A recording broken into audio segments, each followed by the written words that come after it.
Hola a todos y todas, bienvenidos y bienvenidas a esta nueva clase de sistemas digitales. La semana pasada no me venía la asignatura. Pues vamos a continuar con la unidad 4, que habla de operaciones aritméticas, ¿no? La lógica aritmética. Comentaros también que ya creo que es ahora en abril cuando podéis realizar las evaluaciones de las asignaturas que tenéis en este cuatrimestre, ¿vale? Que a los profes nos viene muy bien para saber en qué puntos podríamos mejorar. Así que os animo a que las hagáis, ¿vale? Porque nos van a servir para ayudarnos a hacer que las asignaturas sean mejores, ¿no? Que sean mejores, que podamos mejorar la enseñanza, ¿no? Y eso repercute tanto en nuestro beneficio como en el vuestro. ¿Vale? Entonces, voy a compartir pantalla.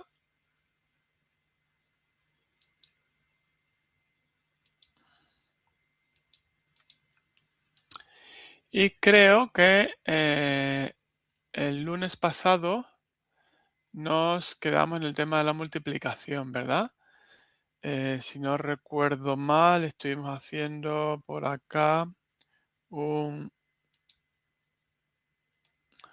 operaciones de suma y operaciones de multiplicación, ¿vale? Entonces lo que hacíamos era ver primero cómo lo hacíamos en decimal y luego aplicábamos lo mismo en binario, ¿vale? Recordad el acarreo, que es importante el acarreo, porque ahora cuando veamos sistemas secuenciales, pues, y sumadores, sobre todo, ¿no? Los sumadores, circuitos sumadores, pues tendremos que tener en cuenta este acarreo como un input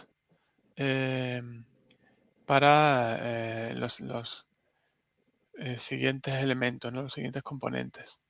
Entonces, en suma, por ejemplo, si queríamos sumar 10 más 7 a 4 bits, 10 más 7, 0 y 1 y 1 0 y me llevo 1 y 1 0 me llevo 1 y 1 0 y 0 es 0, es decir, 0 y 1 y 1 0, a ver, perdón, 0 y 1 1 y 1 0 me llevo 1 y 1 0 me llevo 1 y 1 0 me llevo 1 y aquí tenemos 1, ¿no? Que es 17. 1 más 16.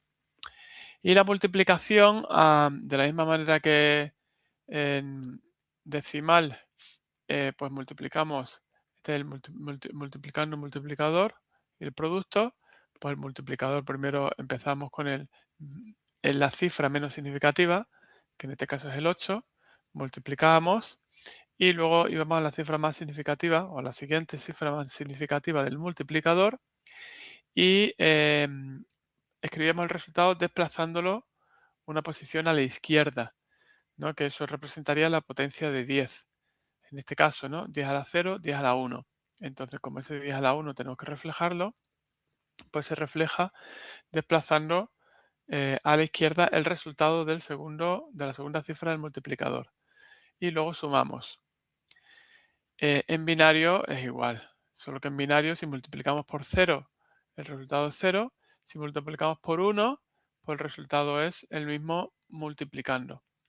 Entonces aquí tenemos de menos significativo a más significativo 0, 1, 1, con lo cual tendríamos un 0, 0, 0, 0 para la primera cifra del multiplicador, perdón.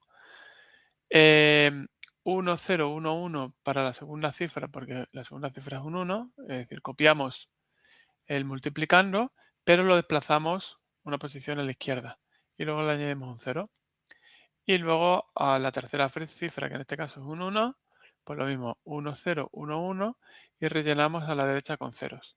Y luego sumamos 0 más 0 más 0 es 0, 0 más 1 más 0 es 1, 1 más 1 es 0 más 1. A ver, 0, no, perdón, 0 es 0, 0 más 1 es 1, no acarreamos, perdón. 1 más 1 es 0, me llevo 1, 1 más 1 es 0, me llevo 1, 1 más 1 es 0, me llevo 1, 1 más 1 es 0, me llevo 1 y la que me llevo la añado aquí. Vale, esto era 66, ¿no? 64 más 2. 1, 2, 4, 8, 16, 32, 64. ¿Vale? Y hablamos también del desbordamiento.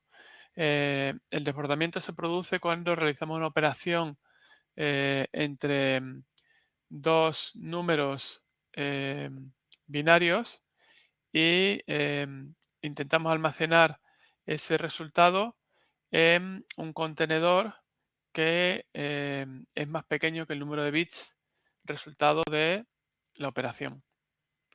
Vale, entonces decíamos que estamos trabajando con bytes y tenemos un número que es 254 y lo sumamos a un número que es 15. Y queremos almacenar el resultado en un byte. Vale, pues eso no se puede. Porque el resultado ocupa 9 bits, no 8, sino 9.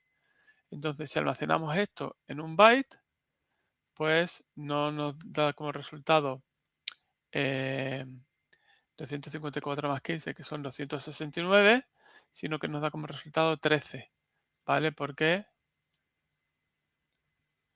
se cogen únicamente los 8 primeros bits.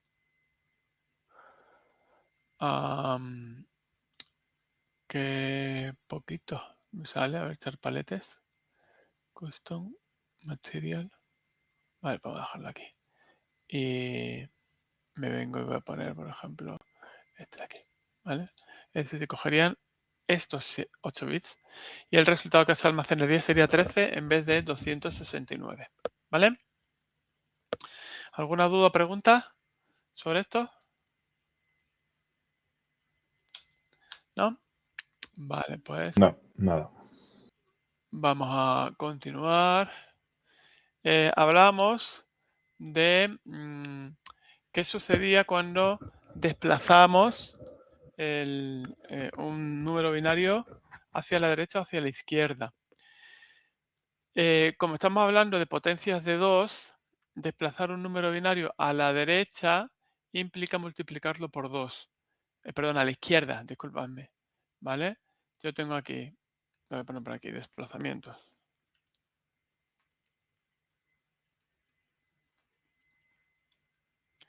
¿Vale? Pues por ejemplo, este que tenemos 1, 1, 0. 1, 1, 0.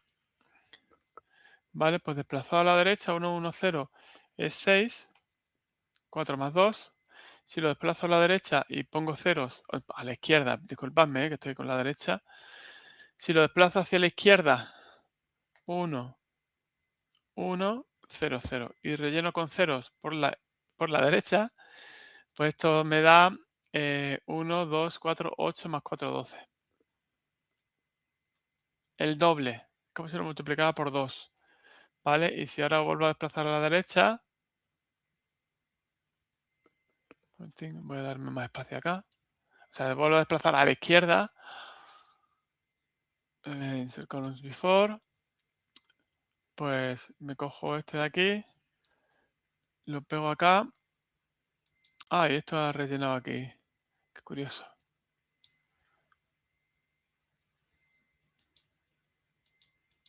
Vale, acá. Esto lo pego aquí. Y relleno con ceros. Y esto es 24.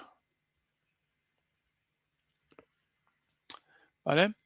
Es decir, 1, 2, 4, 8, 16. 16 y 8, 24. Si desplazo hacia la izquierda, multiplico por 2. Si desplazo hacia la derecha, divido por 2. De 24 pasa a 12, pasa a 6, pasaría a 3. ¿Vale? Y luego ya, pues, los números impares se dividen por 2 y se pierde el resto, ¿no? Pues 3 entre 2 es 1,5, pero en una división entera, 3 entre 2 es 1. Vale, pues cogeríamos esto sería 3, desplazo a la derecha y me quedaría 1. ¿Vale? Bien, esa es una propiedad que se utiliza mucho en sistemas digitales para acelerar lo que es la multiplicación y la división por 2. ¿Vale? En vez de coger dos componentes, un componente multiplicador y meter por un lado el número y por otro un 2, 1, 0, pues simplemente se coge ese número y se desplaza a la izquierda. Y para dividir igual, ¿vale? Bien. De momento hemos trabajado con números positivos, pero también vamos a necesitar trabajar, por supuesto, con números negativos. Entonces, ¿cómo se representan estos números negativos en estos sistemas? Bueno, pues aquí lo que se hace es trabajar con representación de números binarios con signo. ¿Y qué es una representación de números binarios con signo? Pues básicamente se coge el bit más significativo y ese bit es el que representa el signo. Si el bit más significativo es 0, entonces el número es positivo. Y si el bit más significativo es 1, entonces es un número negativo. ¿Y cuál es el bit más significativo? Pues depende del número de bits con el que estamos trabajando. ¿Vale? Esto es importante porque aquí entramos ya dentro de lo que son los tipos en programación. Cada tipo tiene un rango, pero es que además cada tipo está representado por un número de bytes diferentes en función de distintas características, distintas circunstancias. Depende del lenguaje, depende del sistema operativo con el que trabajes, depende de muchas cosas, ¿vale? Excepto en Java, en teoría, y en otros lenguajes probablemente, pero en Java, por ejemplo, independientemente de la máquina en la que estés, un entero son 4 bytes, lo cual da un rango muy grande, ¿no? En C, por ejemplo, pues dependiendo de la máquina en la que estés, pues un entero pueden ser 2 o 4 bytes, ¿vale? Entonces, si por ejemplo estamos en Java y estamos trabajando con números con signo, en Java todos los números son con signo, pues si estamos trabajando con un tipo entero, que son 16, bueno, hemos dicho que son 4 bytes, ¿no? Pues imaginad que estamos trabajando con un tipo entero que ocupa que son 2 bytes, vale decir 16 bits. Vale, pues el bit número 16, es decir, el más significativo, es el que nos da el signo. Si es 0, el número es positivo y si es 1, el número es negativo. Sin embargo, si estamos trabajando con un byte, con un tipo bit, que es, como su nombre lo indica, está contenido en un único bit, en un único byte, 8 bits. En este caso, el bit más significativo es el octavo, no el 16, sino el octavo. ¿Vale? Entonces, si ese bit es 1, es un número negativo, y si es un 0, es un número positivo. ¿Vale? Entonces, ahí ya internamente hay que realizar, hay que tener en cuenta otras cosas. ¿Vale? El diseñador de esos sistemas tiene que tener en cuenta, por ejemplo, qué pasa si sumamos dos números negativos que están almacenados en un bit de cada uno y el resultado hay un overflow, es decir, el resultado es más que, pues, si usamos complemento 2, y ahora veremos el complemento 2, el número negativo más bajo es el menos 128 en un byte. Vale, pues imaginad que estamos sumando menos 128, sumando, sí, bueno, menos 128 menos, o menos 128 más menos 5. Vale, pues eso da menos 133. Menos 133 no cabe en un byte. Vale, entonces como lo tenemos en cuenta, pues lo vamos a almacenar el resultado en un entero, que son 2 bytes. ¿Vale? Bueno, pues ese menos 133, ese bit más significativo que da el signo y que está reflejado en el bit número 8, al pasarlo entero hay que moverlo al bit número 16. ¿vale? De hecho, esta es una operación que la veremos también, ¿vale? Que estamos extendiendo el rango, estamos extendiendo el número de bits, ampliándolo, y entonces ya veremos que al ser un número negativo, pues lo que haremos será rellenar el resto de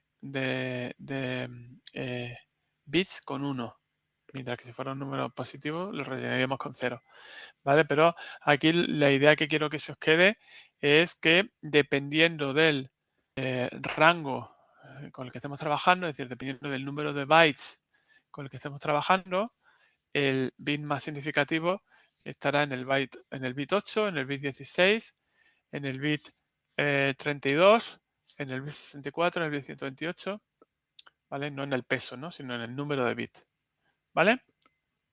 Bien, entonces, partiendo de que los números positivos se representan con un 0 en el bit más significativo y con un 1 en el bit más significativo los números negativos, es decir, los números negativos se representan con un 1 en el bit más significativo, tenemos distintos sistemas de representación de números negativos, ¿vale? Los sistemas de representación representan tanto números positivos como negativos, pero todos los sistemas de representación representan los números positivos de la misma manera. Vale, pues estamos trabajando con 4 bits. Todos los que vamos a ver, vale, pues voy a poner aquí el sistema de representación. Pues para todos los sistemas de representación, voy a ver esto por acá. Voy a bajar esto un poquito, juntarlo. Acá, ¿vale? Pues para todos los sistemas de representación, por ejemplo, si estamos trabajando con 4 bits, 0, 1, 0, 1 es un 5. ¿Vale? Independientemente del sistema de representación, es decir, los números positivos tienen todos la misma representación. Lo que varían es cómo representan los números negativos. ¿De acuerdo? Entonces, el sistema más simple es el signo y magnitud. ¿Vale? Cuando trabajamos con el sistema signo y magnitud, el bit más significativo representa el signo y el resto de bits representa el número, tal y como se leería en binario.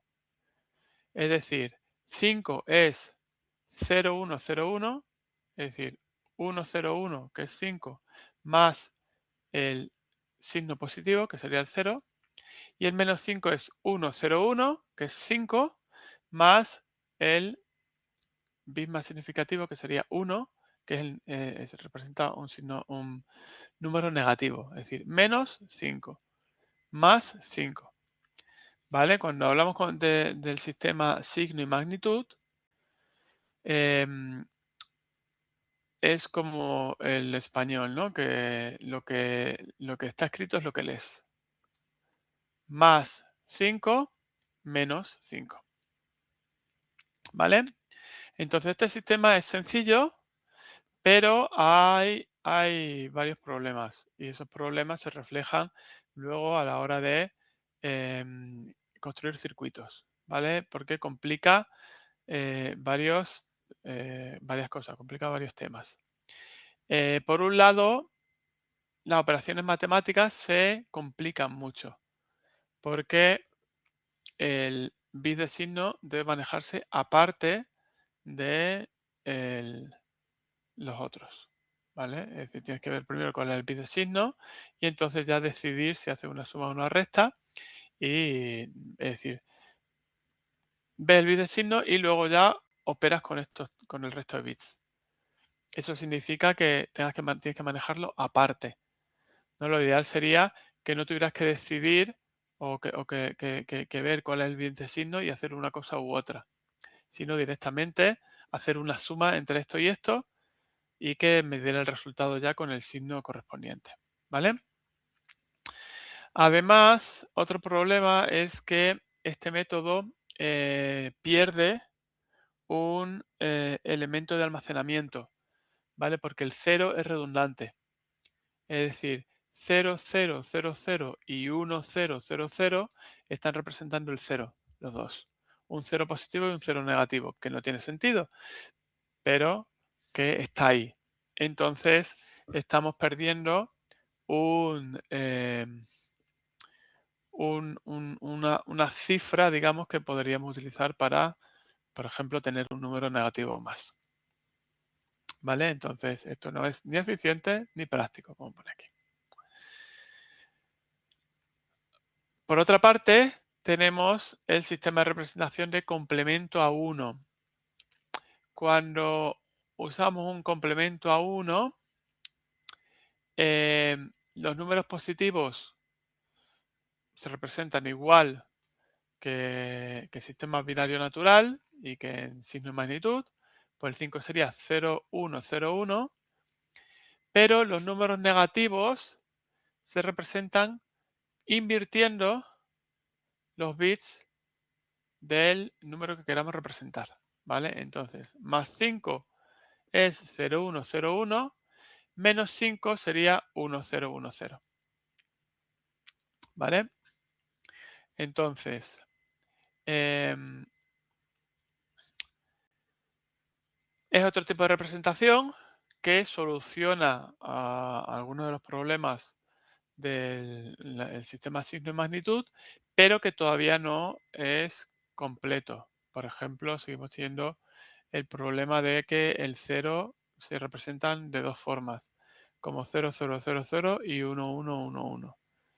¿Vale? Es decir, 1, 1, 1, 1 en complemento a 1 es menos 0. Y 0, 0, 0, 0 es 0. Tenemos dos representaciones del 0. ¿Vale? Una mejora del complemento a 1 es el complemento a 2. ¿Vale? Que es el que se utiliza realmente para la representación en sistemas modernos. El complemento a 2 utiliza el complemento a 1, es decir, invierte los bits del positivo, pero además suma 1 a esa representación. ¿Vale? Entonces, más 5 es 0, 1, 0, 1, menos 5 sería complemento a 1, 1, 0, 1, 0, más 1. Entonces 1, 0, 1, 0 más 1 sería 1, 0, 1, 1. ¿Vale? Entonces esto es menos 5. ¿De acuerdo? Entonces,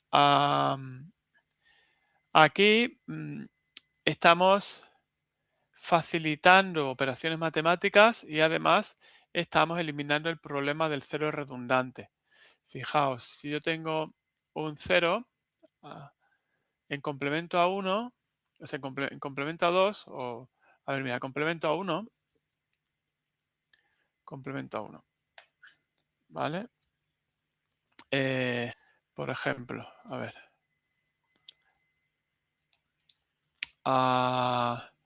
Yo digo,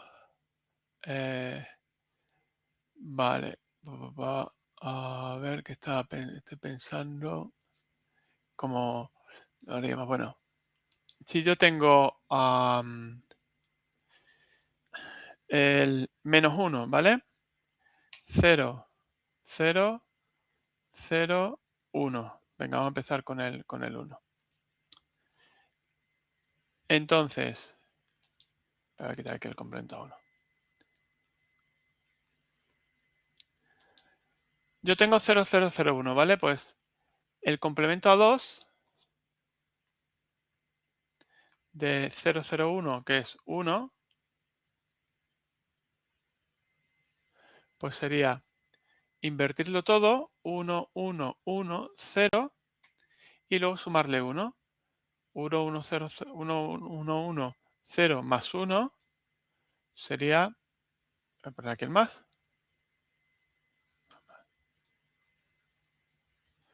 sería 1, 1, 1, 1.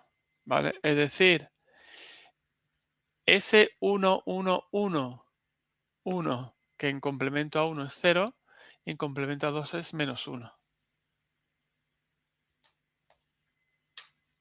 ¿Vale? Ya estamos ahorrando, ¿vale? Ahora estamos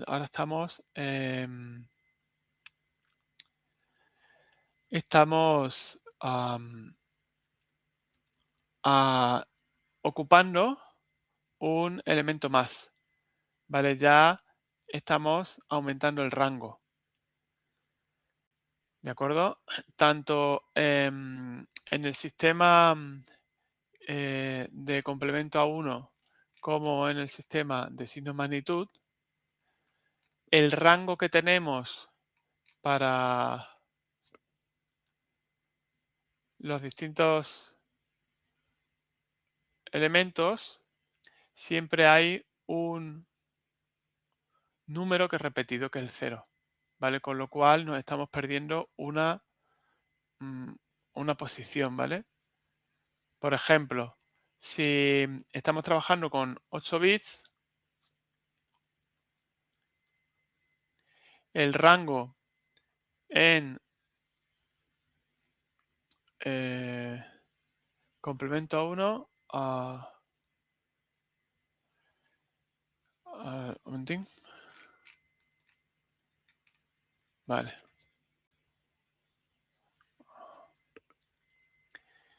A ver, si tenemos signo y magnitud,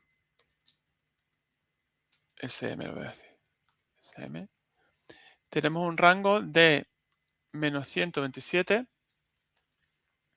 a 127. ¿Vale? Que son 254 números.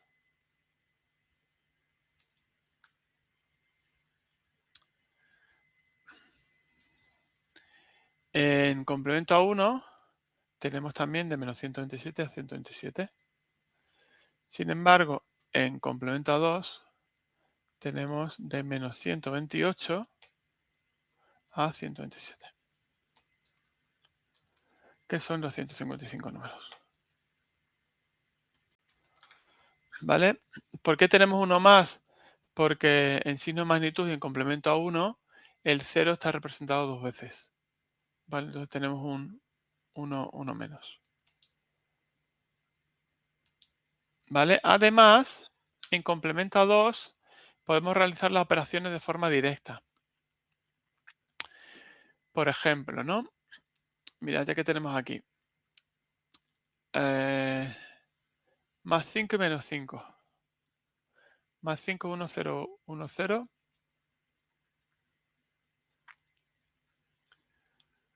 Voy a poner por aquí. Complemento a 2.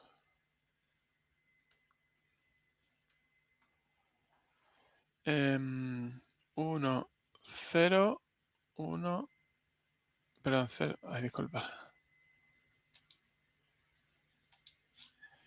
0, 1. 0, 1. 0, 1. Que es el 5. ¿Vale? 1, 0, 1, 1, que es menos 5. ¿Vale?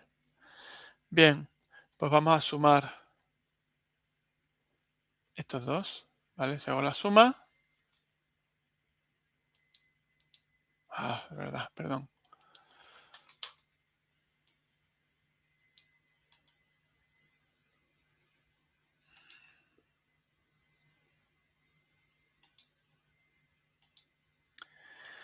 Vale, pues hacemos la suma. 1 y 1, 0.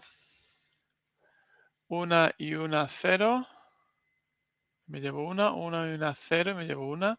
1 y 1, 0 y me llevo 1. ¿Vale? Y el 1 que sobra que me llevo lo descarto porque estoy haciendo operaciones aquí con signos entre números positivos y negativos y esto da 0. 5 más menos 5 es 0. Es decir, que cuando hacemos operaciones con números positivos y negativos en complemento a 2, solo tenemos que sumar los números. Y esto nos da el resultado correcto. Tanto con números positivos como con negativos, ¿no? Si yo tengo, por ejemplo, pues, a ver, por ejemplo, 1, 1, 0, 0. ¿Vale? Y 1, 0, 1, 1. ¿Vale? Esto es menos 5. Y esto de aquí sería 0, 0, 1, 1, 1, 0, ¿no? Menos 1, 2, 4, menos 4, ¿no?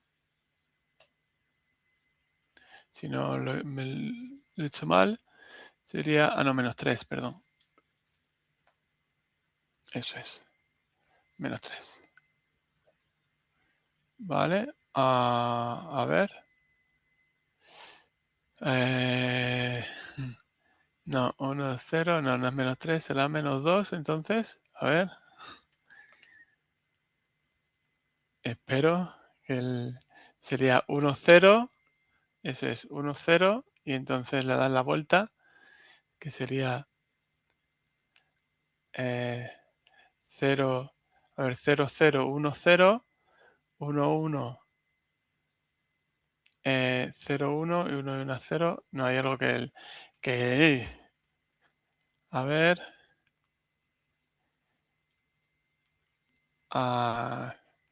un momentín, esto sería 0, 0, 1, 1, que es 3 y menos 3, exacto, lo que había dicho antes. 1 y 1, 0, 1, 0, 1, 0. Sí. Entonces, eso es. Menos 3.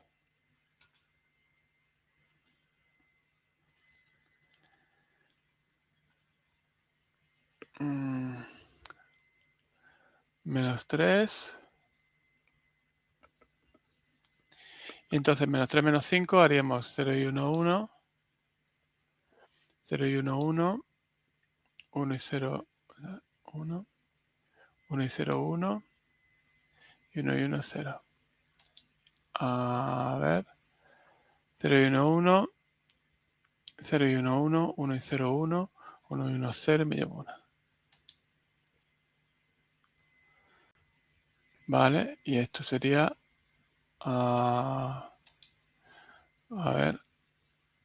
Este resultado sería... Si lo pasamos a complemento a 1, a complemento a 2, perdón, sería 0, 1, 0, 0, 0, pero esto sería 1, y entonces esto tendría que ser 1, 2, 4, 8, 9, pues esto será menos 4 entonces. Vale, pues lo he puesto mal. Esto será menos 4. Menos 4. Algo así, ¿vale? Lo repasaré porque estoy teniendo poca práctica últimamente con los complementos. Pero bueno, la idea es el complemento a 2, que lo que hacemos es coger el número positivo y invertirlo y luego sumarle 1. ¿Vale? Entonces ya tenemos el complemento a 2. Y al sumar números que están en complemento a 2, pues tenemos el resultado correcto. ¿De acuerdo? Entonces, bueno, para que hay más ejemplos. Bueno, aquí están las propiedades.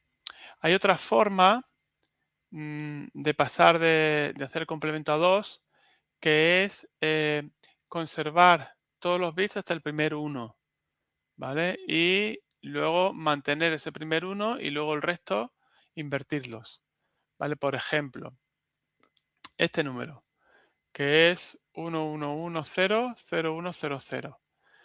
Para hacer el complemento a 2 podemos o bien invertirlos todos 000, 11, 011 y luego sumarle 1, o bien podemos conservar desde el bit menos significativo hasta el primer 1, 001, 001, y luego invertimos el resto de bits, 11000.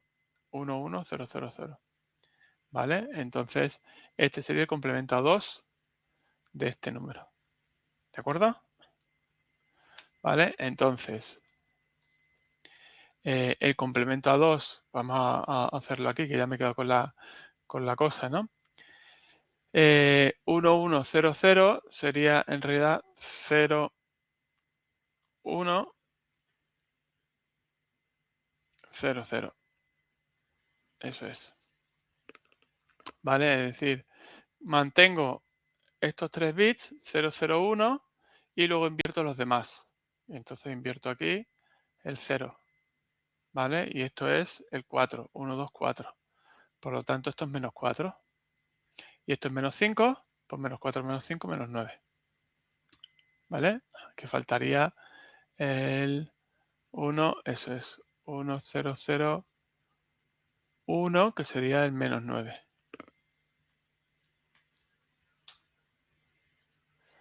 ¿Vale? Eso es. De acuerdo. Muy bien. ¿Preguntas de momento? ¿Algo que comentar?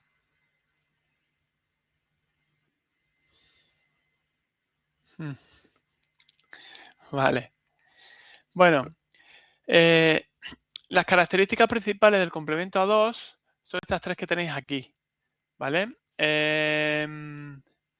Bueno, la simetría en realidad no es totalmente simétrico, ahora veremos por qué, pero se puede considerar que casi es simétrico, ¿vale? Entonces, las operaciones matemáticas, las operaciones aritméticas se simplifican, porque como veis, directamente podemos realizar la suma de los dos, de tanto positivos como negativos, y nos da un resultado correcto.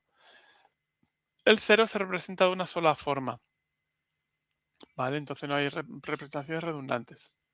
¿Vale? Y además, el rango de los números está casi equilibrado, yo no diría que está equilibrado, entre valores positivos y negativos. Porque el 0 es neutro. Si el 0 lo consideras positivo, entonces sí. Pero si no, siempre vamos a tener un número negativo más que los positivos. ¿Vale? Aquí tenemos, en complemento a 2, con 8 bits, tenemos de menos 128 a 127. ¿Vale? Si estuviéramos en 16 bits, pues tendríamos de menos 32.768 a 32.767. Es decir, siempre un número negativo más. Si el 0 lo consideras un número positivo, entonces sí. Tendríamos aquí 128 números negativos y 128 números positivos, del 0 a 127. Vale, entonces entiendo que aquí es como se representa, habla de la simetría, ¿vale? Y otra propiedad interesante es que el complemento a 2 de un número en concreto es el complemento a 2 del complemento a 2 de ese número. Es decir, nosotros estamos cogiendo, lo hemos visto aquí, ¿no? Yo hago el complemento a 2 de menos 4 y me sale 4. Pero si ahora hacemos el complemento a 2 de 4, pues hacemos 0, 0, 0, 1 y ahora 1 porque estos son invertidos. ¿Vale? Entonces es menos 4. 4 y menos 4. ¿Vale? El complemento a 2 de un número es el complemento a 2 del complemento a 2 de ese número. Básicamente. ¿Vale?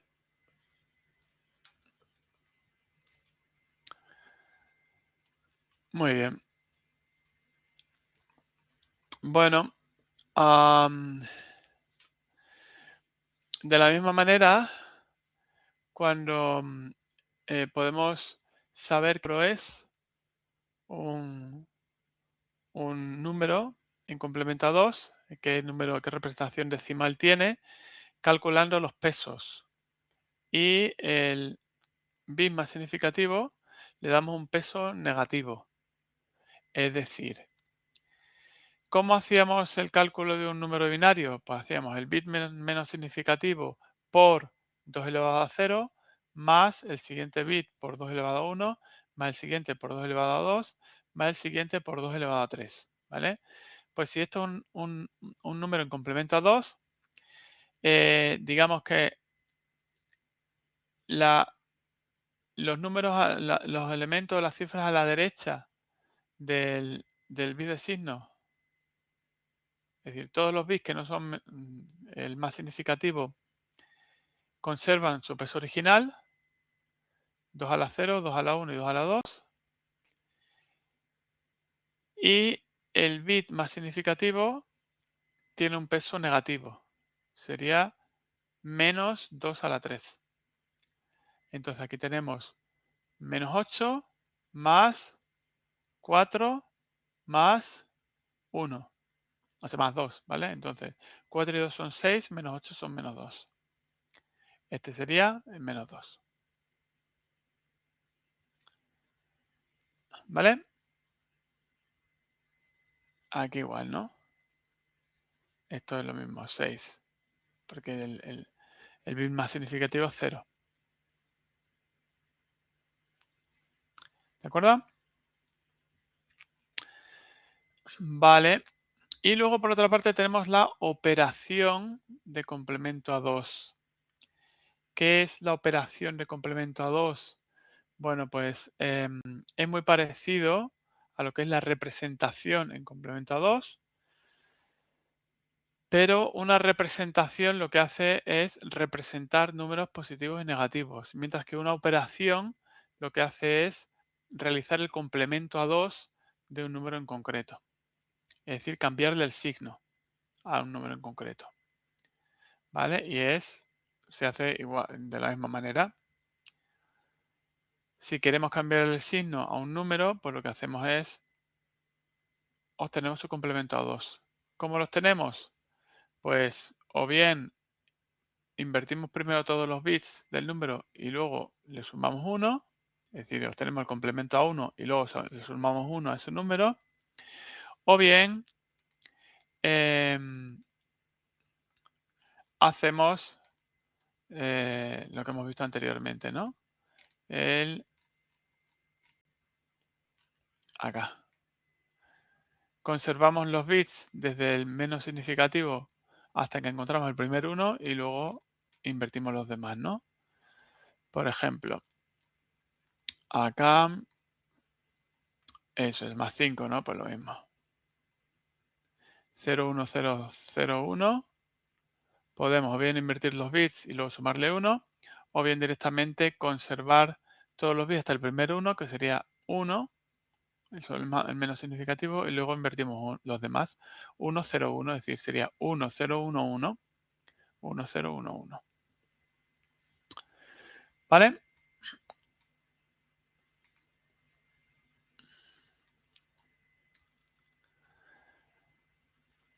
Muy bien.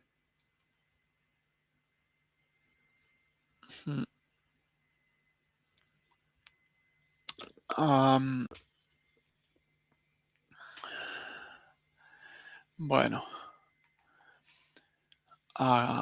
Estos son rangos, dependiendo de si estamos con binarios o con representación de números negativos, pues tanto en signo de magnitud como en complemento a 1, tendríamos siempre un valor menos que en complemento a 2. ¿Vale? En complemento a 2 siempre tenemos un número negativo más que en las otras dos representaciones. ¿Vale?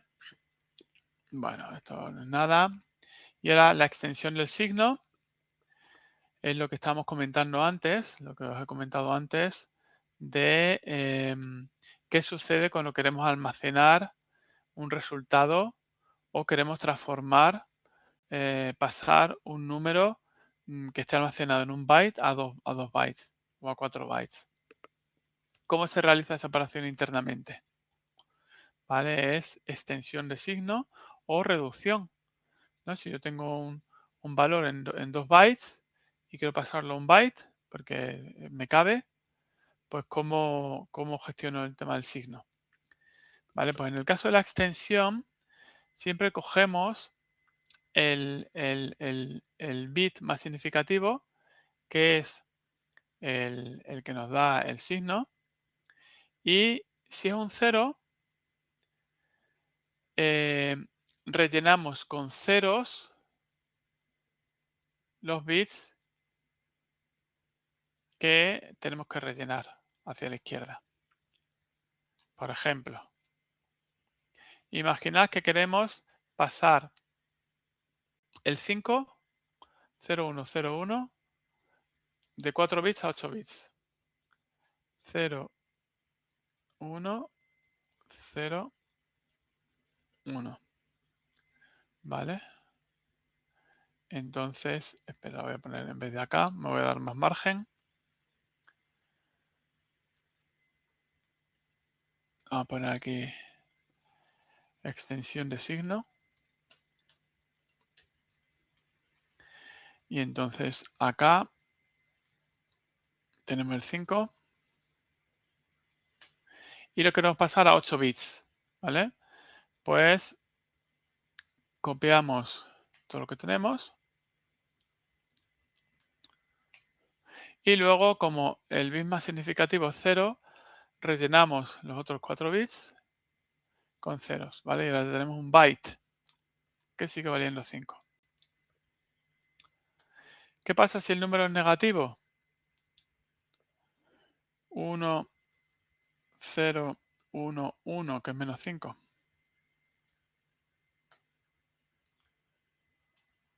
Vale, pues copiamos lo mismo, 1, 0, 1, 1, y extendemos hacia la izquierda. Y rellenamos con 5, con menos 1, o con unos, perdón. Vale, esto sigue siendo menos 5. ¿Vale? Es decir, 1, 0, 1, 0, 0, 0, 0, 0. 1, 0, 1 es 5. ¿Vale? Si hacemos la inversión, ¿vale? Complemento a 2 de este binario de 8 bits, nos sale 5 también.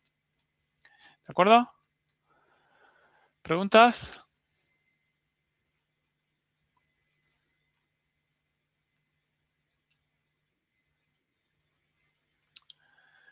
Vale. Bueno. En signo de magnitud, igual, ¿no? Simplemente añadimos ceros o añadimos unos. ¿De acuerdo? En complemento a 1 y a 2, igual. ¿Vale? De acuerdo. Aquí tenéis a continuación algunas situaciones en las que se realiza este ajuste de bits, extensión o truncamiento, ¿no? Para el tema de compatibilidad de datos, pues si estamos pasando de un sistema de información de un sistema que trabaja con 8 bits a otro que trabaja con 16, pues necesitamos realizar una extensión, ¿vale? Para optimizar recursos, igual, ¿no? Pues si tenemos muchos números almacenados en memoria en 4 bits y en realidad todo se puede almacenar en 2, pues hacemos una extensión o una reducción y así nos ahorramos 2 bytes por número. Para facilitar también operaciones matemáticas, por temas de desbordamientos, por ejemplo, o por errores de distintos tamaños. ¿Vale? Bueno, y vamos a ver ahora lo que son los circuitos sumadores. ¿Cómo utilizaríamos puertas AND o puertas lógicas combinadas para generar sumadores? ¿De acuerdo? Entonces aquí tenemos que tener en cuenta los bits de entrada y los acarreos. ¿De acuerdo? Entonces, siempre partimos de componentes que reciben 2 entradas. ¿Vale? Que en principio es los 2 bits que queremos sumar. Y luego veremos cómo incluimos el acarreo, ¿vale? Antes de ponernos, vamos a hacer una pequeña pausa de 10 minutos. Como son las 5:23, volvemos a I33. ¿De acuerdo? Ok. Venga, pues nos vemos ahora.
Muy bien, pues vamos a continuar con la clase. Voy a volver a compartir la pantalla.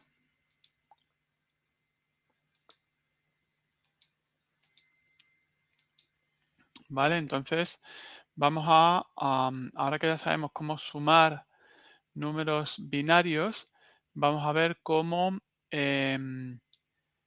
generaríamos un circuito sumador de números binarios. Vale, entonces los circuitos al final, todos los circuitos se van basando en componentes mínimos que se combinan para conseguir circuitos más complejos. Entonces el componente mínimo para realizar una suma binaria es lo que se conoce como semisumador. El semisumador recibe dos entradas, que son los dos números binarios, los dos bits binarios que quiere sumar. Y da como resultado dos salidas. El resultado de la suma de esos dos bits y el acarreo. El resultado puede ser 0, 1 y el acarreo puede ser 0, 1.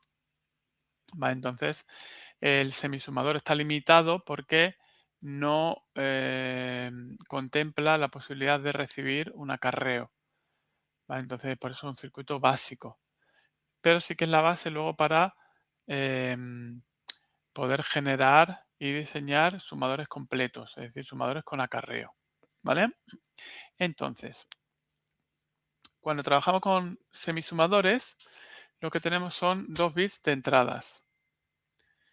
¿Vale? Dos bits de entrada, que son el bit AAA y el BBB, y generamos dos salidas. La suma, que es el resultado de la suma binaria, ¿vale? Y el acarreo. Aquí la suma binaria es, ya sabéis que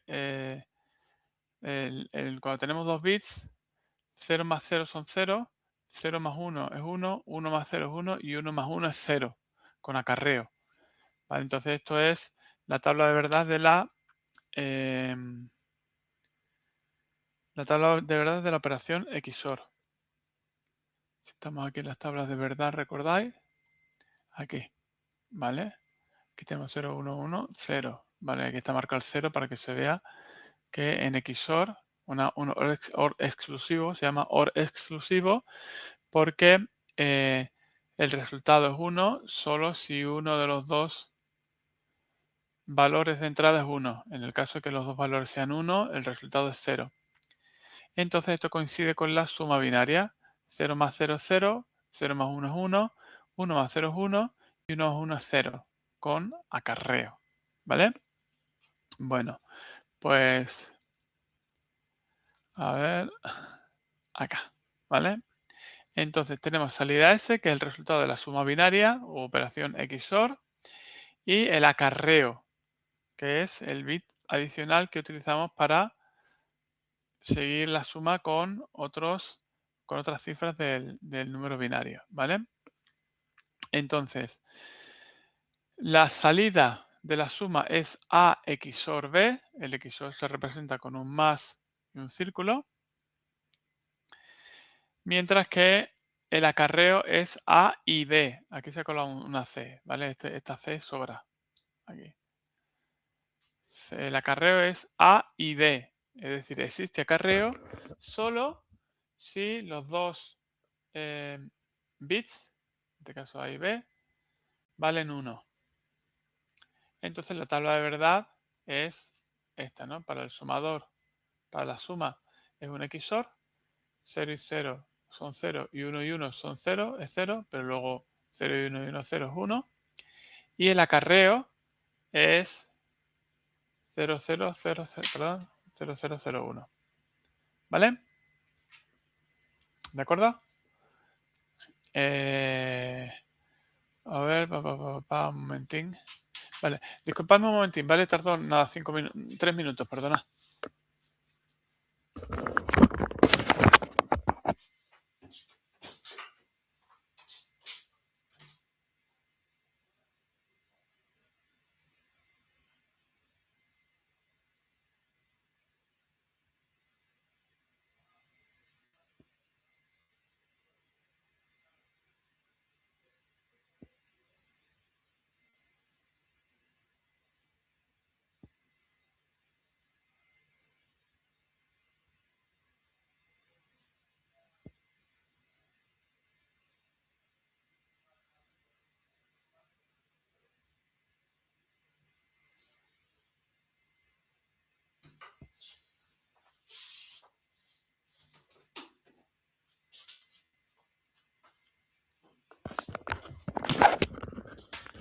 disculpadme. Es que justo me ha sonado el móvil y que no lo tenía que tener apagado, pero no lo tenía.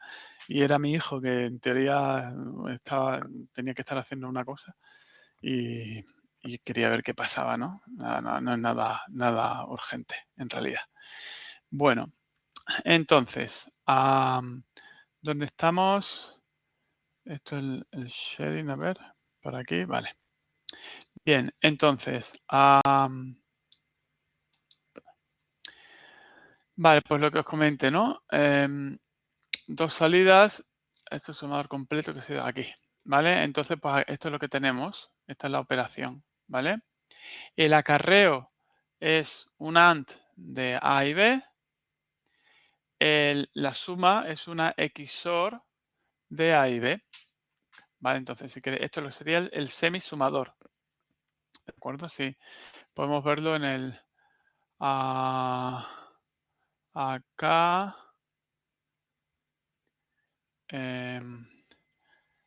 Semisumador y sumador. Vale, y lo traigo para acá para que lo veamos. Recordad en Circuitverse podéis probar todas estas cosas, ¿de acuerdo? Y también en el Logically, en cualquiera de los dos en este caso, porque el circuito es un circuito muy básico, ¿no? En el que solo necesitamos una puerta OR, XOR, perdón, y una puerta AND, ¿de acuerdo? Entonces, acá tenemos el input.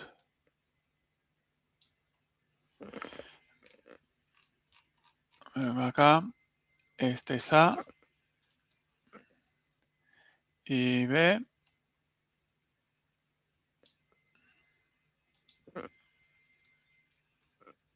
Vale, entonces tenemos luego un AND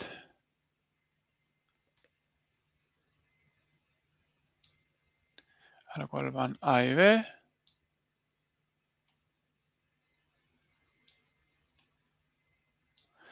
Vale, y esto es una salida, que es el acarreo.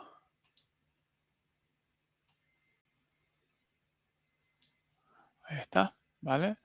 Entonces el acarreo solo se activa cuando tenemos los dos a 1, A y B a 1, y luego tenemos una puerta XOR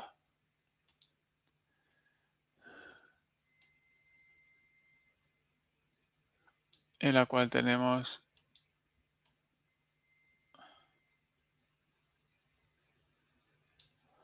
A y B, A XOR B. Vale, y aquí el output, vale, esto será, este de aquí es el acarreo, carry, y este de aquí es la salida.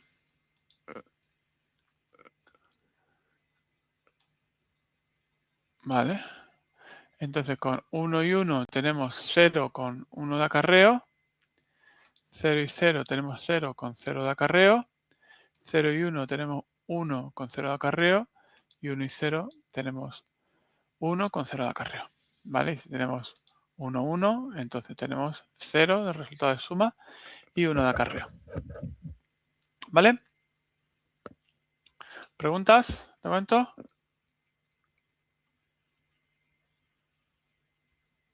¿No? Vale. Estáis por ahí todavía, ¿verdad? ¿Habéis vuelto ya del café? Vale, he oído algo por ahí, entonces entiendo que sí. Sí estáis, ¿no? Vale. Muy bien. Bueno, esto es el semisumador, ¿de acuerdo? Que es la base del resto de componentes de operaciones. Porque a partir de semisumadores podemos formar los sumadores completos. Entonces, el sumador completo recibe 2 bits de datos, A y B, los bits que queremos sumar, y el bit de acarreo, que sería el acarreo de entrada. ¿Vale? Y lo que hace básicamente es sumar los bits de datos con un semisumador y a esa suma le añade, le suma el acarreo de entrada, ¿vale? Y luego tenemos las salidas correspondientes, ¿vale? Entonces, S es la suma binaria de los 3 bits de entrada. Es decir, si A y B son 1 y 1 y el acarreo es 0, pues 1 y 1 0. ¿Vale? Más 0, 0. Si A y B son 1 los dos y el acarreo es 1, pues 1 y 1 0, 0 y 1 1, que es lo que se espera, ¿no? 1 y 0, 1 más 1 0, 0 y 1 1 más 1 0, 1 y 0 1 más 0 1, 0 y 1 1 más 0 1. ¿De acuerdo? Pero además el acarreo de salida es la segunda salida, ¿vale? Que es el bit adicional, ¿vale? Entonces, las funciones lógicas para las dos salidas son, la salida es 2 XOR entre A, B y C, ¿vale? Es decir, o un XOR de 3 entradas, ¿vale? A XOR B, XOR C de entrada. Y el Cout es, si A y B son 1, se genera acarreo. O si Cin, el acarreo de entrada es 1 y uno de los dos bits de datos es 1. Por supuesto, si los dos bits de datos son 1, pues entonces ya se contempla con esta premisa. ¿Vale? Es decir, Cout es A y B, los dos bits de datos son 1, o el acarreo de entrada es 1 y A o B. Bueno, aquí pone XOR B, pero más que XOR B sería A o B. Esto está mal, ¿vale? Esto es un OR, no un XOR. Incorrecto, ¿vale? Entonces, ¿cómo conseguimos esto? Pues con semisumadores lo conseguimos de esta manera. Sumamos A y B. La salida de la suma de A y B la sumamos con Cin, con el acarreo de entrada, para conseguir la suma, es decir, el resultado de suma, y el acarreo de salida es un OR entre la salida de la suma de A y B más la salida de, o sea, más el acarreo, perdón, de el primer sumador, la suma de A y B, más la suma de esa salida con el acarreo de entrada. ¿Vale? Es decir, necesitamos dos semisumadores y una puerta OR que engancha estos dos, ¿no? Engancha los dos acarreos. Este acá, o sea, este sería el acarreo, este sería el acarreo y este sería el acarreo del segundo. Eso es. Esta es la salida. Salida y acarreo. Vale, entonces como veis estamos construyendo el sumador completo a partir de dos semisumadores. Vale, entonces esto es un sumador que ya refleja o que ya acoge tanto 2 bits como el acarreo entrante. Entonces, cuando necesitamos sumar números binarios con más de una cifra, utilizamos un semisumador para sumar los 2 bits más menos significativos y a continuación una serie de sumadores completos en serie, ¿vale? Que a los que entra el acarreo anterior más los 2 bits correspondientes, ¿no? Los dos bits correspondientes de A y B.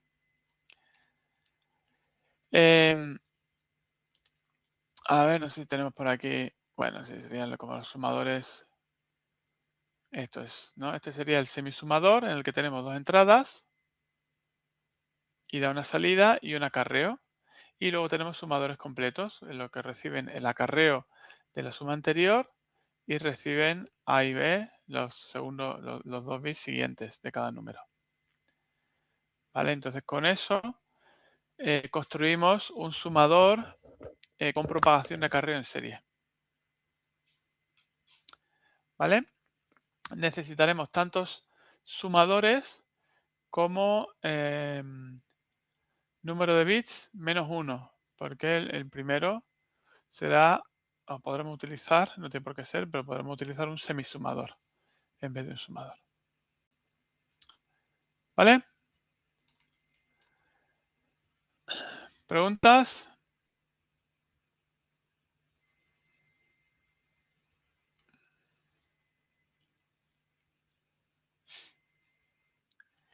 Vale.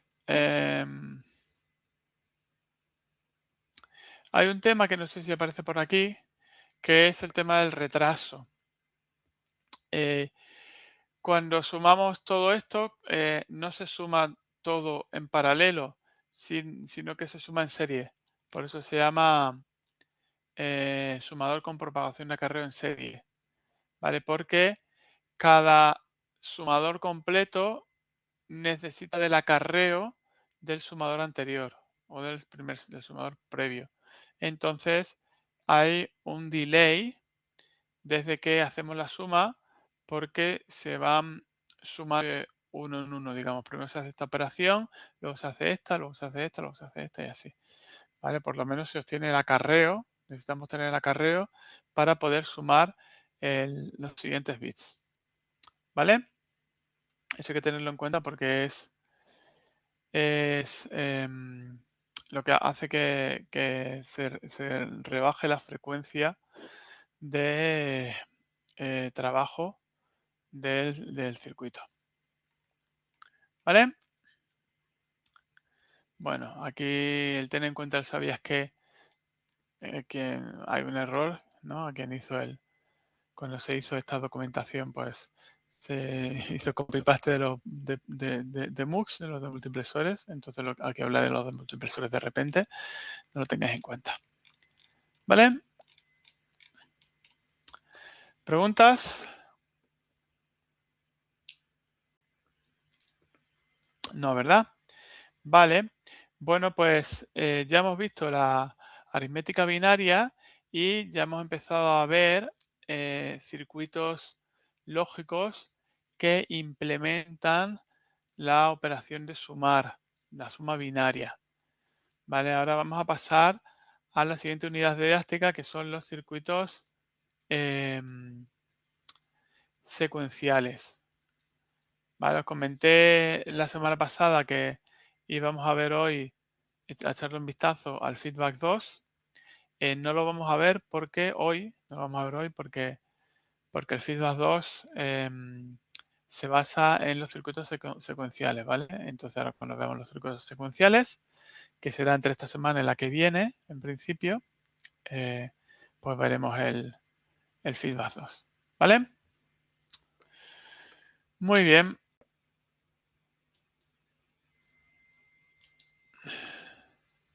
Circuitos secuenciales. Lo tenemos por acá.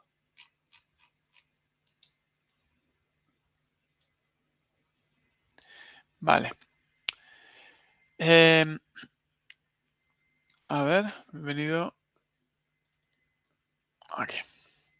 Bien, ¿qué son los circuitos secuenciales? Bueno, los circuitos secuenciales son circuitos con memoria, básicamente. Es decir, su salida no depende solo de las entradas, únicamente de las entradas, sino que depende tanto de las entradas como del estado anterior en el que se encontraba el circuito, es decir, que se encuentran las salidas. ¿Vale?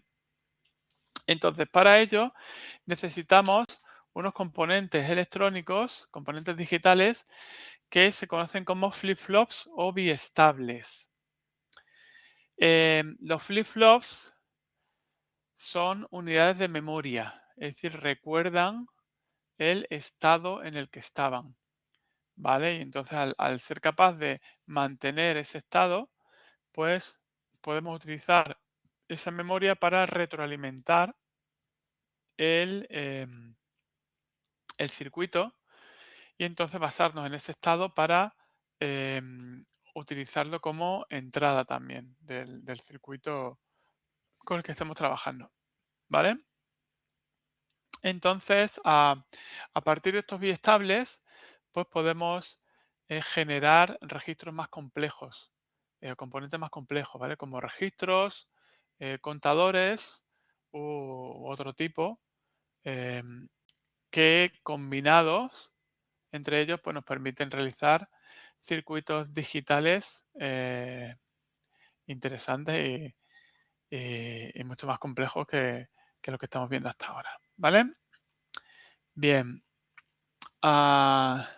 objetivos de esta unidad, vamos a comprender fundamentos teóricos, vamos a estudiar los biestables de IT, hay otros, ¿vale? Los SR y los JK, pero nos vamos a centrar solo en los TID. Si tenéis más interés, pues podéis echar un vistazo.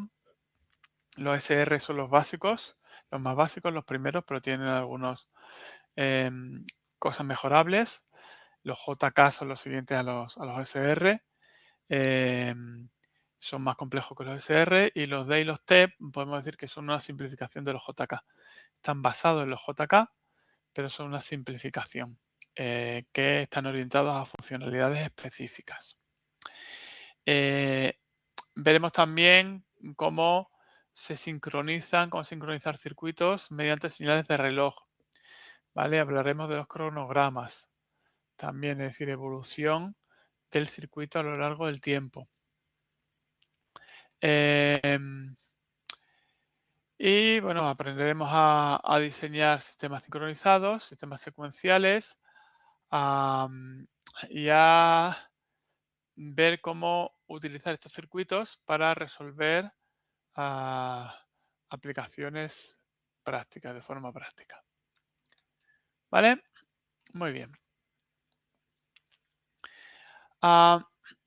Los circuitos secuenciales son básicamente circuitos combinacionales que se retroalimentan.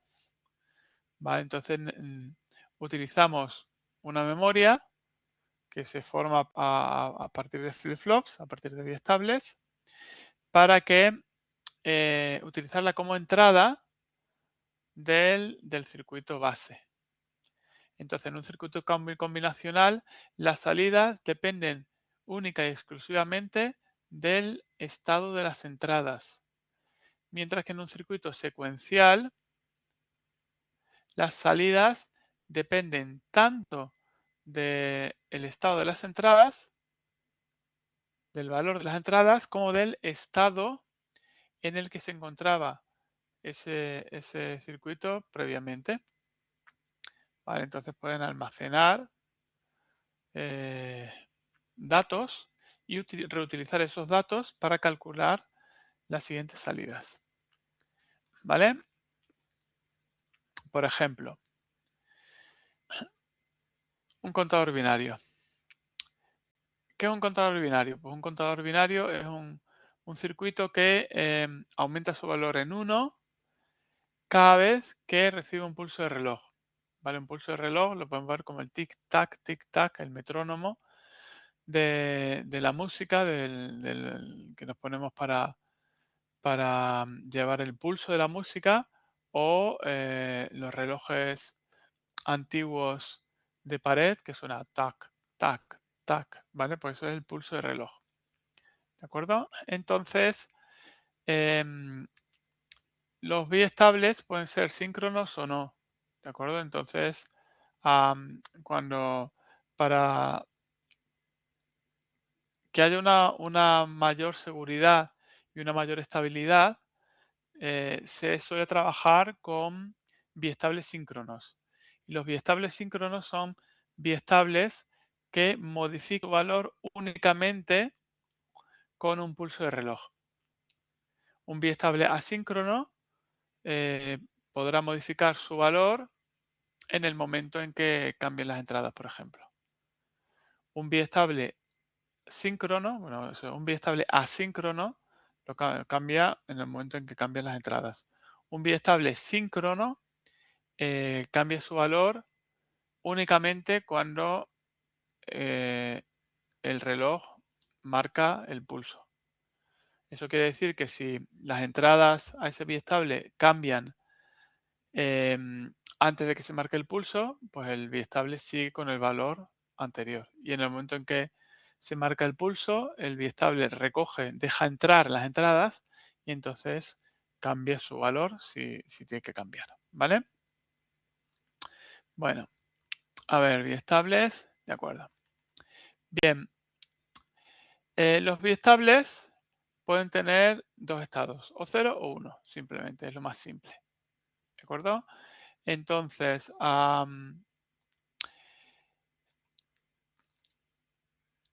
suelen tener dos salidas que se conocen como Q y Q invertida, en el que Q es el estado actual y Q invertida es su complemento. Es decir, si Q, que es la salida del biestable, vale 0, Q invertida va a valer 1. Y si Q vale 1, Q invertida va a valer 0. ¿Vale? Entonces, el biestable síncrono, ¿vale? Porque aquí no se está hablando de los síncronos, no se está haciendo la distinción, pero existe esa distinción. El biestable síncrono mantiene su estado hasta que recibe la señal del reloj, ¿vale? Estos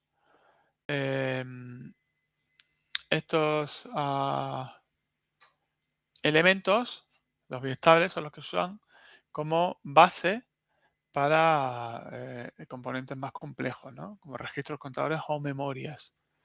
¿Vale? De la misma manera que los sumadores completos se forman a partir de los semisumadores, los registros contadores de las memorias se basan en biestables. ¿De acuerdo? A ver, circuitos secuenciales. Está pensando, ahora sí he comentado, estamos hablando del, no sé, del reloj. Bueno, no importa. Del contador, ¿no? No sé si el ejemplo del contador, si he terminado de contarlo. Vale, un contador va aumentando su valor. Creo que me he ido a otro tema. Va aumentando su valor con cada pulso de reloj. Vale, pues claro, el contador si está en 2 tiene que pasar a 3. Pero para pasar a 3 tiene que saber de alguna manera que está en 2, ¿no? Porque si no supiera que está en 2, no podría saber que tiene que pasar a 3. Entonces, aquí el contador, el pulso de reloj sería la señal y se basaría el estado siguiente en el estado anterior. Es decir, en este caso, el estado anterior es 2, pues se pasa a 3. Otro pulso de reloj, el estado anterior es 3, pues se pasa a 4. Y así. ¿Vale? Bueno.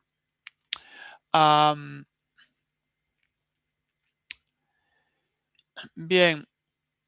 Aquí tenemos, vamos a ver dos tipos de biestables. ¿Vale? El tipo D y el tipo T. El tipo D de data lo que hace es almacenar el dato que tenemos, el dato que hemos introducido, y hasta el siguiente pulso de reloj no puede cambiar ese valor. ¿Vale? Entonces, tenemos dos entradas, ¿vale? Que son la D y el reloj. Datos y reloj. Y luego tenemos dos salidas, que es Q y Q invertida.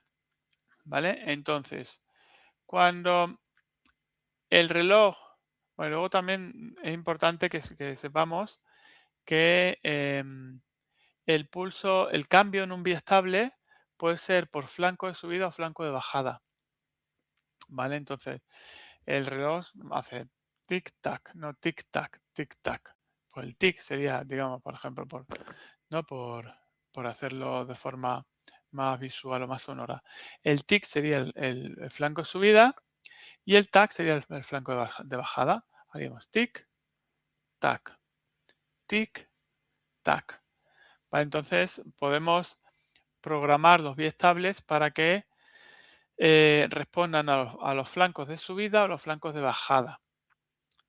Lo más habitual es que estemos en flancos de subida. ¿Vale? Entonces, Cuando hay un flanco de subida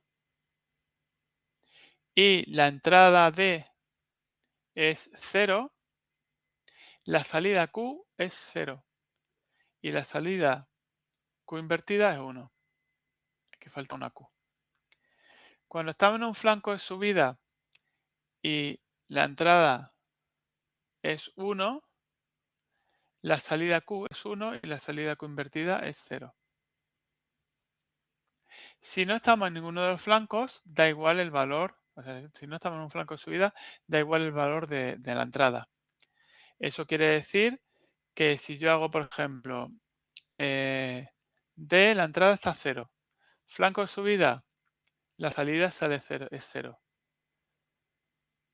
Flanco de bajada, no pasa nada. D cambia a 1, no pasa nada, aunque D valga 1, como todavía no estamos en flanco de subida, la salida sigue siendo 0. Es decir, se está manteniendo ese valor en 0. Flanco de subida, si en este momento D es 0, pues se mantiene 0, pero si D ha cambiado a 1, entonces ahora Q vale 1 y Q invertido vale 0. ¿Vale? Es decir, un biestable D no copia directamente lo que le entra, sino que copia lo que le entra a la salida con cada pulso del reloj, con cada flanco de subida. ¿Vale?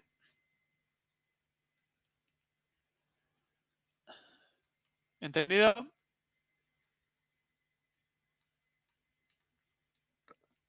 Aquí tenemos un cronograma, ¿vale?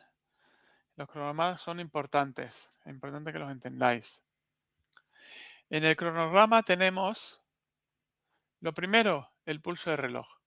Tic, tac, tic, tac, tic, tac, tic, tac. Flanco de subida, flanco de bajada, flanco de subida, flanco de bajada, flanco de subida, flanco de bajada. Estamos con un biestable D que responde al flanco de subida. ¿Vale? Tenemos entrada, que aquí la llama D, y salida Q. ¿Vale? Entonces, la entrada está a 0. En el flanco de subida, Q copia la entrada, 0. La entrada cambia a 1, pero Q sigue valiendo 0. ¿Por qué? Porque todavía no hemos llegado al flanco de subida. En el momento en que llegamos al flanco de subida, la salida Q cambia a lo que vale D, que en este caso es 1. D continúa en 1 y ahora cambia a 0.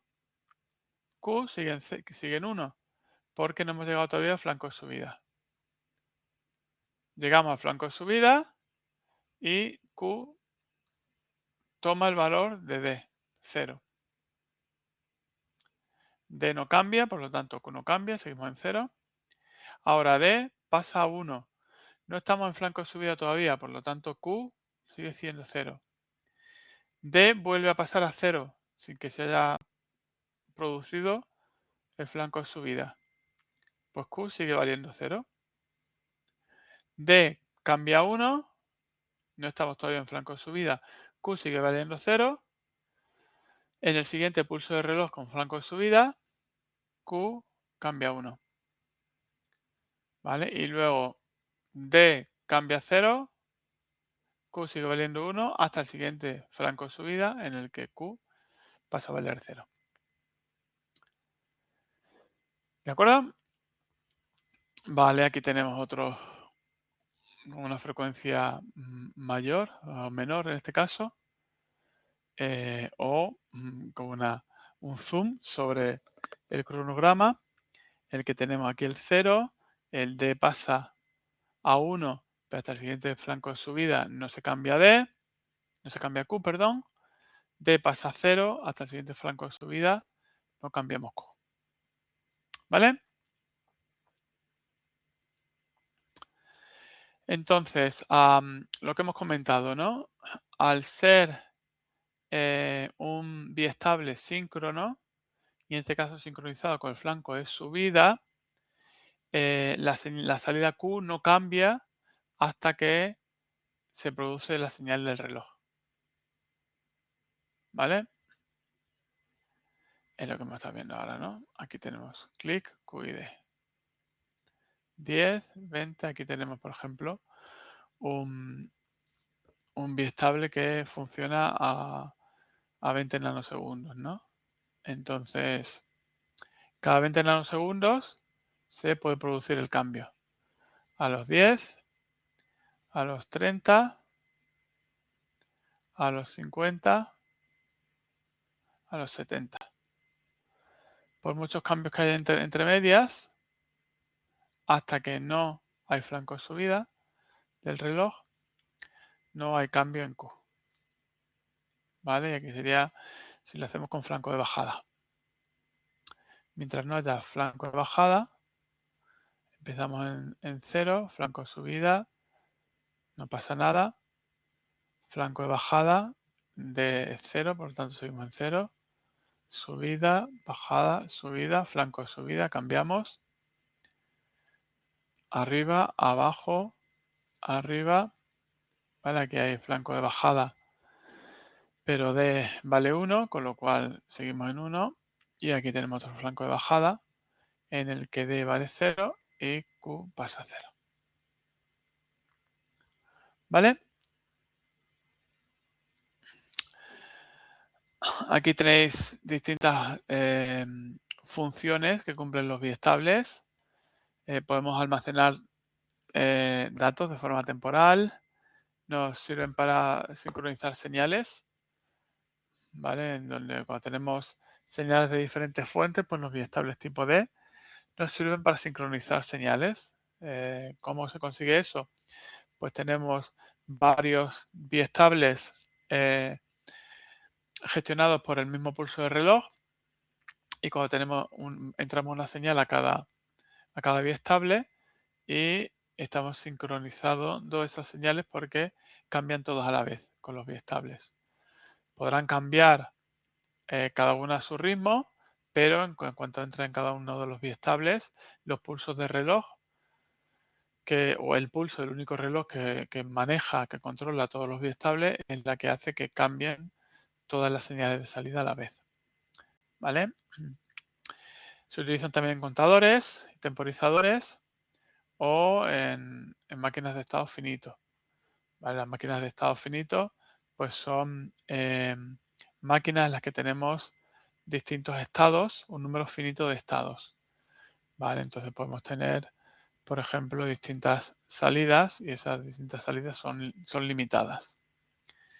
¿Vale? Por ejemplo, ¿no? Semáforo. Pues podemos utilizar un biestable D para simular un semáforo en el que la salida Q0 es rojo y 1 para verde. ¿Vale? Entonces, el reloj marca cuando se debe cambiar el semáforo. ¿De acuerdo? Entonces, cada vez que hay un cambio, por ejemplo, un pulso, pues se ajusta la salida a 0 o a 1. ¿Vale?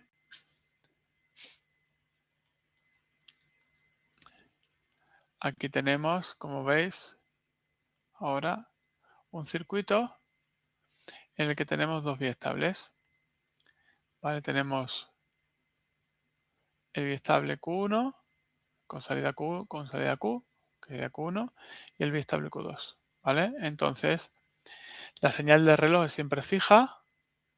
Tic-tac, tic-tac, tic-tac. A es el valor, es la entrada, el valor de entrada, que es la que nos digan, ¿vale? Porque la entrada no la determinamos nosotros, sino para resolver este tipo de problemas, pues A vale lo que te digan en cada momento, ¿vale? Pues aquí vale 1, luego pasa a 0, luego a 1, luego a 0 y luego a 1. Y entonces ahora ya podemos determinar Q1, ¿vale? Pues Q1 vale lo que valga A, porque A entra en lo que entra este primer biestable, y cada flanco de subida. ¿Vale? Entonces, el primero Q1 vale 0 y el primer flanco de subida toma el valor de A, que es 1. Se mantiene en 1 hasta acá. ¿Por qué? Porque A vale 0 y aquí tenemos un flanco de subida. A valía 0 antes, pero no hemos tenido un nuevo flanco de subida hasta ahora. desde que A vale 0. ¿Vale? Entonces, en el momento en que estamos aquí en este flanco de subida, Q1 vale 0. Nos mantenemos en 0 hasta que A cambia a 1 y coincide que hay un flanco de subida en el que A vale 1. Pues Q1 vale 1. Y ahora nos mantenemos aquí hasta este flanco de subida en el que valemos 0 y nos mantenemos aquí, ¿vale? Lo hemos mantenido solo hasta aquí, ¿de acuerdo? Porque aquí ya habría que poner Q1 a 1. ¿Vale? Que habría que hacer hasta aquí arriba, dibujar y acá. ¿Vale? Bien, y ahora tenemos Q2 y D2, ¿vale? Y ya esto es más complicado porque Q2 depende de D2 y D2 depende de la salida de Q2, también depende de Q2. Es decir, estamos retroalimentando, ¿vale? Entonces, y daos cuenta que tenemos aquí una XOR negada, ¿vale? Entonces, D2 es el resultado de una XOR negada entre Q1 y Q2. ¿Vale? Y entonces, pues vamos a ver, D2, inicialmente Q2 está 0, Q1 está 0, ¿vale? Pues entonces el inicio de D2 es 1. ¿Por qué? Porque 0 XOR 0 es 0, pero como es negado es 1. Entonces puedo poner de 2 a 1 acá. Y ahora vamos al primer pulso. Entonces el sistema se mantiene estable hasta el primer pulso. ¿Qué sucede en el primer pulso? Pues en el primer pulso Q1 cambia a 1. ¿Vale? Entonces, como Q1 cambia a 1, pues aquí tenemos 1, XOR 0. ¿Vale? A ver, esto sería Q2 y Q2 aquí ahora vale 1 porque D2 aquí en este primer pulso vale 1. Entonces D2 cambia a 1, o sea Q2 cambia a 1. Entonces Q2 cambia a 1, vale. Esto se mantiene acá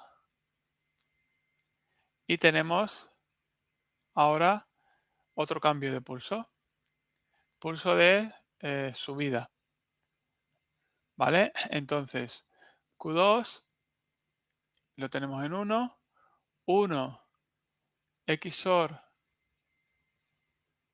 Q1 que es 1 serían 0, ¿verdad? 1 XOR Q1 es 0. La negada de 0 es 1, por lo tanto D2 se mantiene en 1. ¿Vale? Y ahora llegamos a este pulso en el que ya no tenemos Q1 y Q2 a 1, sino que acá Q2 o Q1, perdón, cambia a 0. Entonces 0 XOR 1 es 1.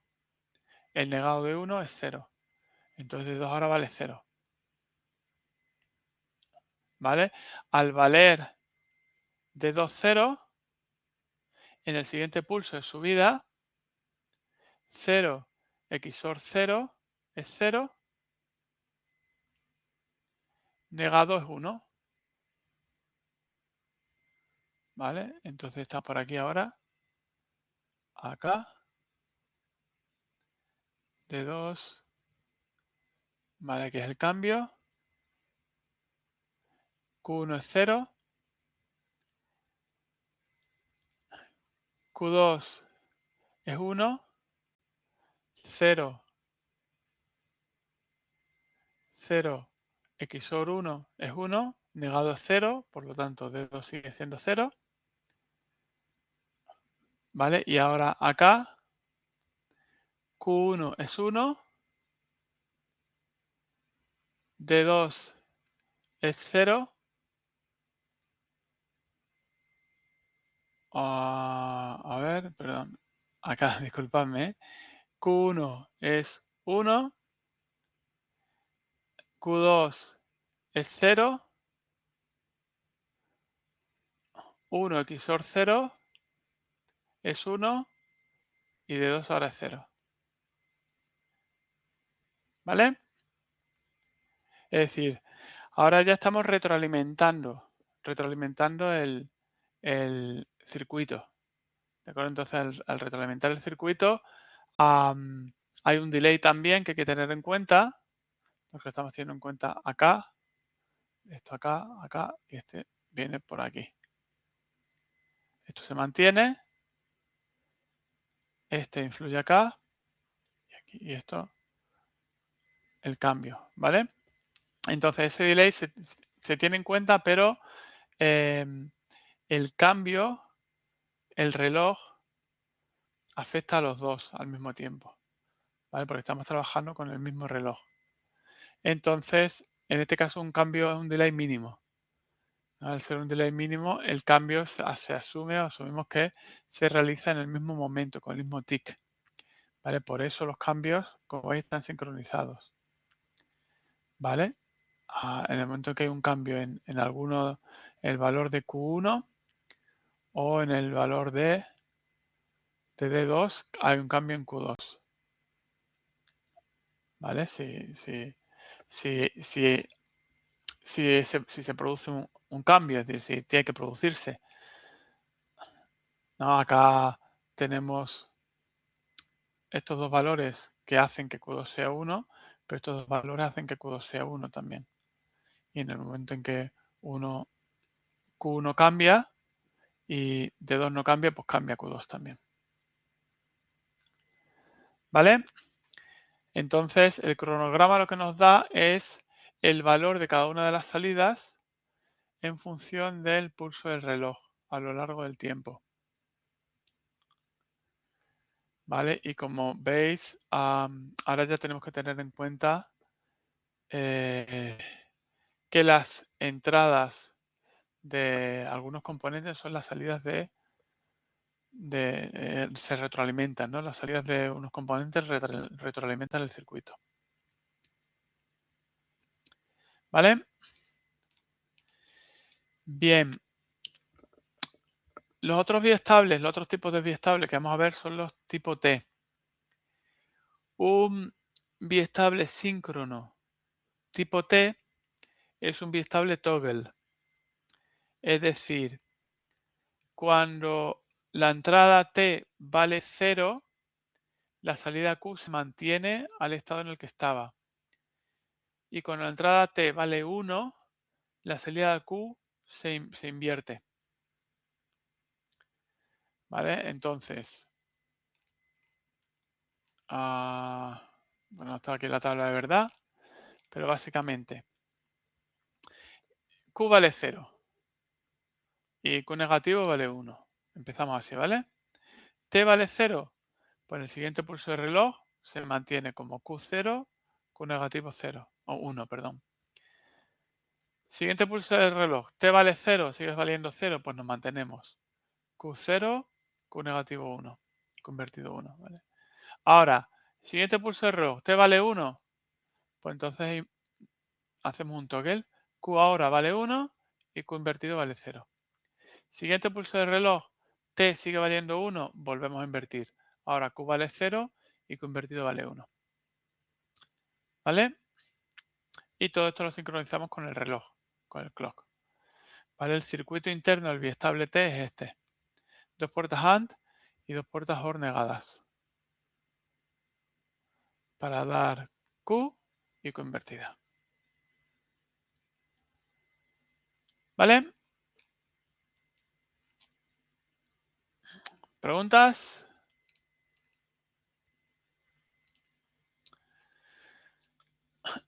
Un biestable T se utiliza para diversas funciones, pero una de las más habituales es dividir la frecuencia. ¿Vale? Entonces, como alterna el estado en cada pulso del reloj, está reduciendo la frecuencia de la señal de entrada. Es decir,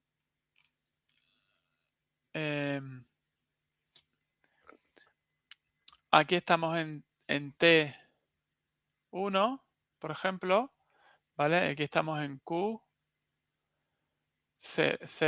¿vale? Estamos en T1 y Q0, por ejemplo, ¿no? Y aquí ahora pues tenemos esto, se puede usar, este Q se puede usar como señal de reloj, ¿vale? A otro sistema. Entonces, cuando estamos en flanco de subida, como T es 1, Q pasa a 1, ¿vale? Y entonces aquí sale 1. Se da el reloj, la señal de reloj para el siguiente sistema. Ahora, otro pulso de reloj, como T vale 1, Q vale 0. Pues entonces se queda en 0. Ahora, otra señal de reloj, T vale 1, Q vale 1. ¿Vale? Entonces, bueno, estoy diciendo señal de reloj, en realidad Q no sería la señal de reloj, sino sería la entrada de otro circuito. ¿Vale? Por ejemplo, si fuera un biestable, aquí estaría cambiando cada 2 pulsos de reloj. ¿Vale? Entonces, estamos dividiendo la frecuencia porque el cambio ya no es cada pulso de reloj, sino cada 2 pulsos de reloj. ¿De acuerdo? Entonces, estamos dividiendo la frecuencia a la mitad. ¿Vale?